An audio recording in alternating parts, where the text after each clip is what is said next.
Hello everyone and welcome to today's video. We're going to be going over the SG foot, also known as the sliding guide foot. This is a fantastic foot for giving you perfectly straight lines within a variety of measurements. The guide on the foot locks into position so that it stays securely in place as you sew. The clear markings indicate 3/8 of an inch all the way through 1 inch and 1/8 from your center needle position. This foot comes in a 7 and 9 millimeter size.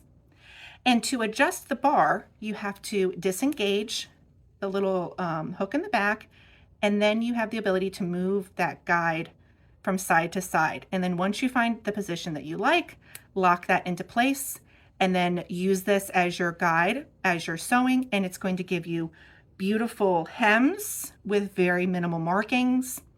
It's also great for quilting without having to get your quilting bar out, as well as stitch stacking. Since it has the ability to do decorative stitching, or where you can move your needle, it gives you great ability to line your project right into exactly where you need to do without having to eyeball it, and then just make your adjustments on the side, and then you're good to go. As you can see, the SG foot has a variety of uses. Let us know if you guys use your SG foot for anything else. Hope you guys have a great day and see you next time.